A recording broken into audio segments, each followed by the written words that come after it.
Everyone, welcome you all for the video lecture session on module 5, which is numerical methods. So here in this session we shall discuss about the regular falsi method, which is also called as method of false position. So we have seen Newton-Raphson method, a quite similar method this is, and here also we will find a root which lies between two values of the given function f of x. So let us see what exactly this regular falsi method is. So regular falsi method are the method of false position. It helps us to find the approximate value of the root x1 to the real root which lies between the interval a and b, which is given by x1 as equal to a into f of b minus b into f of a by f of b minus f of a. So since we are evaluating x1 here, it is also called as first approximate value of x, and it is also called as first iteration. So with this we will be proceeding. So if at all we want to find x2, so we will be using the value of x1. So first we will find x0, which lies between the values a and b. Using the value of x0, we will find the value of x1. So again we will find the value of x2 by making use of the value of x1, which we have obtained in the first approximation.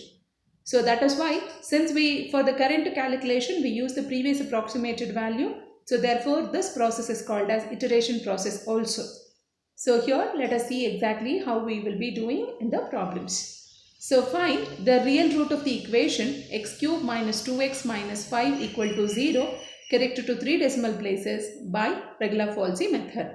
So this is the question given. So this is our f of x is x cube minus 2x minus 5 equal to 0, and you can observe there is no interval has been given for us. So we should only find out the interval and the root. So there are two processes. And one more thing we need to observe is the answer what do we get must be corrected to 3 decimal places. Means after a decimal point, any number you write, after a decimal point, the two consecutive values of x must be same till 3 places after a decimal point. So let us see the solution. Consider the given equation, which is f of x is equal to x cube minus 2x minus 5. And now in order to find the interval first between which the root lies, so by trial and error only we have to find those values. The a and b, we say the root of the given equation lies between a and b, provided f of a and f of b must be of opposite signs. So if f of a is positive, f of b must be negative, or vice versa.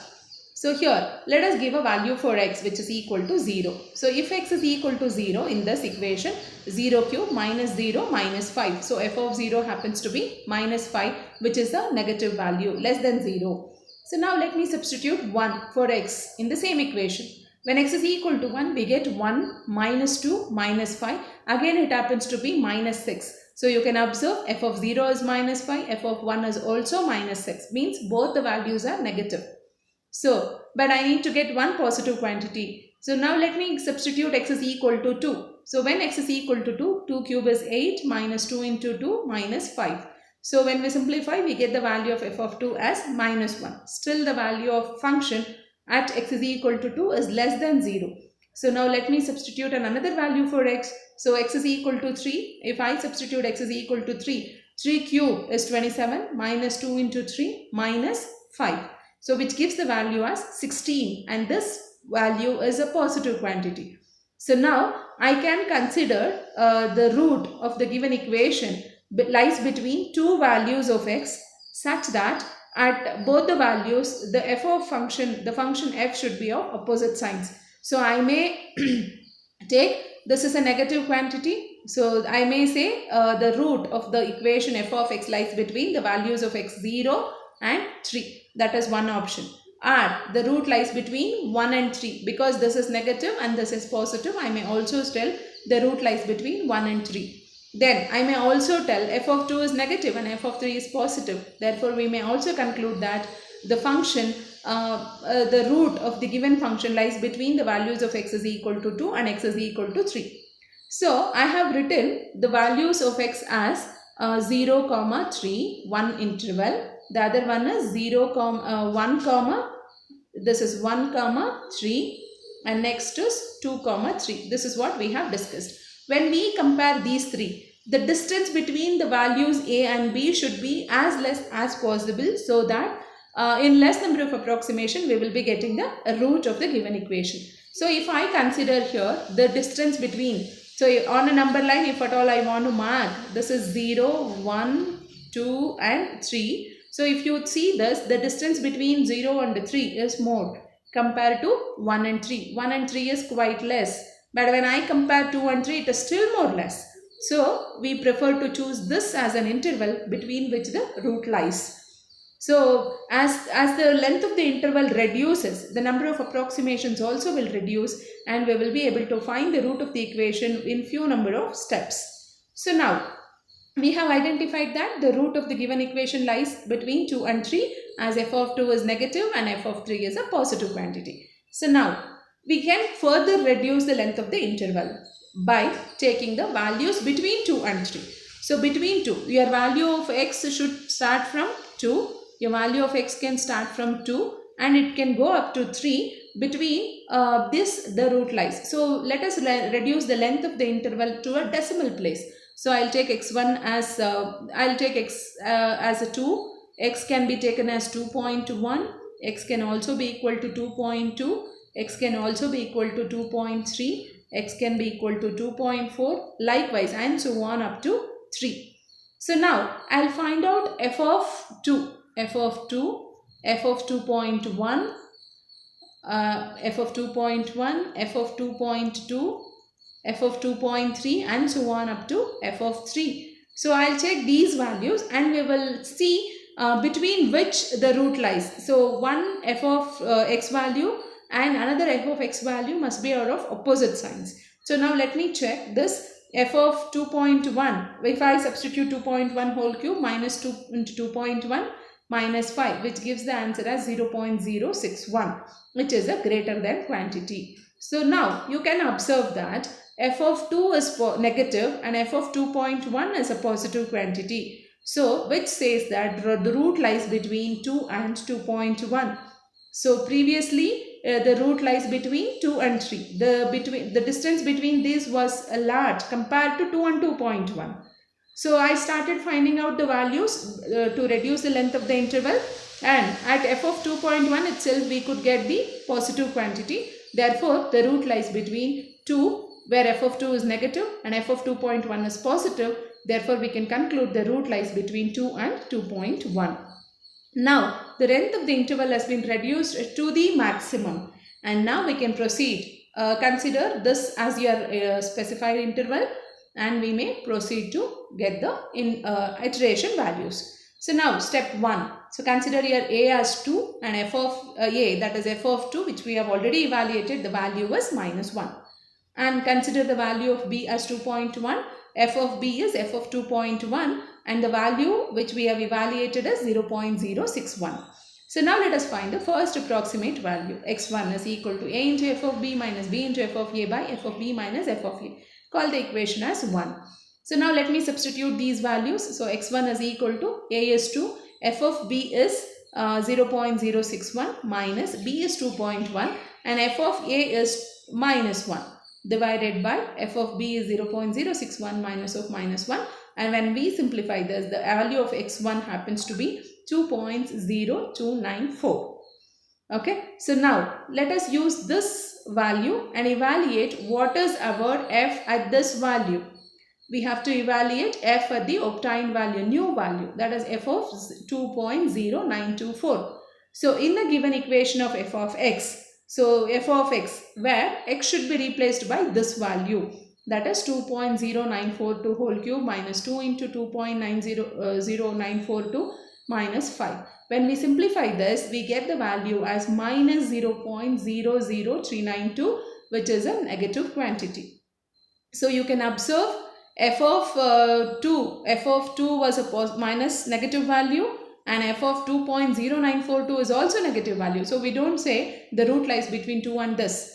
But f of b, you can observe 2.1, which is a positive quantity.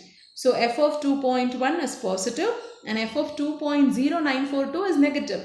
Therefore, we can conclude the root lies between 2.0942 to 2.1. So the root lies between 2.0942 and 2.1. So now this is our A and this is our B. So smaller value will be taken as A and larger value is taken as B. So A is this, and f of 2.0942 which we have evaluated, it happens to be minus 0.00392. And the value of B here is 2.1. F of B is 2.1. F of 2.1 we have already evaluated, which is 0.061. So now we have to evaluate x2. So consider the equation 1. Consider the equation 1. x1 will be replaced by x2, and A and B values, f of A and f of B values must be used, these values. So substitute the corresponding values of A, f of B minus B, f of A divided by f of B minus f of A. So which happens to be 2.09455. So now observe your value of x1 and observe your value of x2. So our value of x1 is 2.0942 and here 2.0945.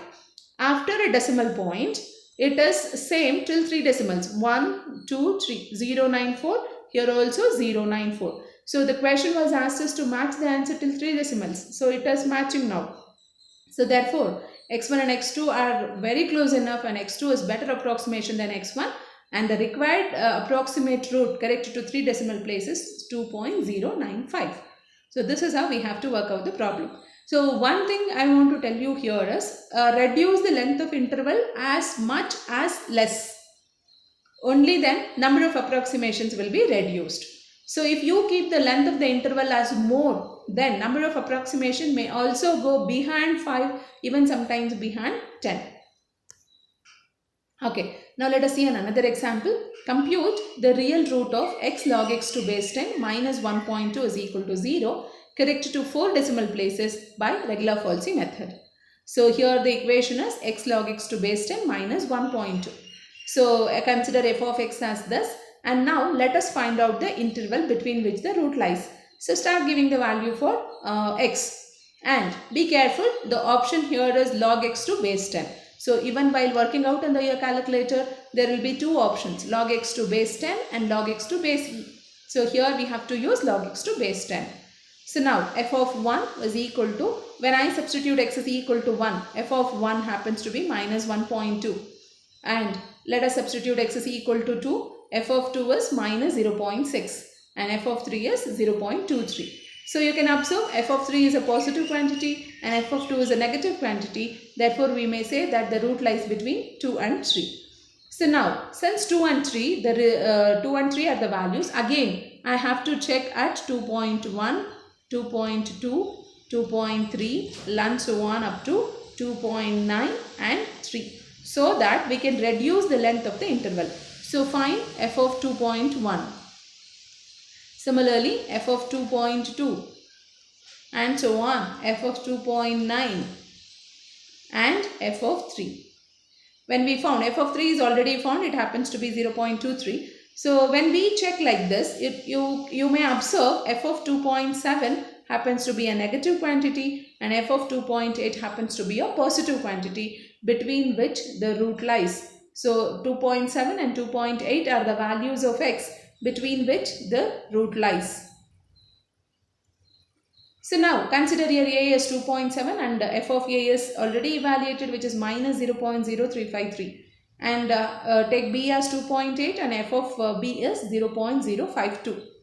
Evaluate x1, that is the first approximation value, a into f of b minus b into f of a by f of b minus f of a. Call the equation as 1. Substitute the values and simplify. You get the value of x1 as 2.7404. So now find out here f of 2.7404. Substitute x is equal to 2.7404 in the given equation, and when we simplify we get the negative value minus 0.00021, which is again less than 0. So f of x1 is negative. Now we have to go back and find out where f is positive. So you can see f of b is a positive quantity. The value of x is 2.8 here. So we can write the value, the root lies between 2.7404 and 2.8. So f of a we have already found, and f of b value is also available. Substitute in the equation 1 and get the value of x2 as 2.7406. So it is matching up to 3 decimal places. But we have to go further because it has asked us to find the value correct to 4 decimal places. So find f of 2.7406 and which happens to be a negative quantity. Go back, your f of x2, your f of x1 was a negative quantity, f of b was a positive quantity. Therefore, you can write 2.74046 and 2.8 are the values of a and b between which the root lies. So we take a as a smaller value and b as a comparatively larger value. So f of a is minus 0.004 and b is 2.8 and f of b is 0.052. Substitute these values in the equation 1 and we get the second approximation, which is x2 is equal to 2.740646. And you can observe the value of x2 and x1 are matching till 4 decimals. So till 4 decimals the values are same. Therefore we can stop iterating and we can conclude the answer to the root of the given equation corrected to 4 decimal places 2.7406. Let us see another example. Use regular falsi method to find the real root of the equation x e power x minus cos x is equal to 0 corrected to 4 decimal places. So consider your equation. Give a values for x in such a way f of one value is positive and f of another value is negative. So here if I give x is equal to 0, f of 0 is minus 1, which is a negative quantity. And if I give x is equal to 1, f of 1 is a positive quantity. So we can conclude the root lies between 0 and 1. So evaluate f and 0 and 1, between which how many values we have. Let us reduce the length of the interval. So you can take 0.1, 0.2, 0.3, 0.4, 0.5, 0.6, 0.7 as well as 0.8 and 0.9. So when we check, so f of 0.4 happens to be negative value and f of 0.5 happens to be f of 0.5 is also negative value and f of 0.6 happens to be a positive value. So we can conclude the root lies between 0.5 and 0.6. The root lies between 0.5 and 0.6. So you can start iterating. Step 1, take a smaller value for a and little bigger value as b. So a is 0.5 and b is 0.6. F of a is this and f of b is this. So substitute in the formula x1 as a, f of b minus b, f of a by f of b minus f of a. Call the equation as 1. Substituting and simplifying the values, we get the value of x1 as 0.5166. Similarly, step 2, now evaluate f of 0.5166, which happens to be a negative value. So now refer the previous one. F of x1 is a negative value. So you can observe f of b, which is a positive value. So we can write that the root lies between 0.6 and 0.5166 x values. So take a smaller value as a. So 0.5166 is our a and b will be 0.6. So f of a and f of b are the available values. Substitute them in equation 1 and simplify. We get the value of x2 as 0.5177. Next, so find f of 0.5177. So it is a negative value. So now previously observe your f of 0.6 is a positive value and f of 0.5177 is a negative value. Therefore, we say the root lies between 0.5177 and 0.6. Take a smaller value as a and a larger value as b. So 0.5177 and 0.6. So substitute and simplify. You get x3 as 0.5178. So again find f of 0.5178, which happens to be a negative value, and so this is our x3 again, so it is repeated. So this is how we have to work out the problem, but it has asked us to match up to 4 decimal places. So you have to go for one more approximation in a similar way and get the value of x4 as 0.5178. So this is how we have to work out the problem in case of regular falsi method. Thank you.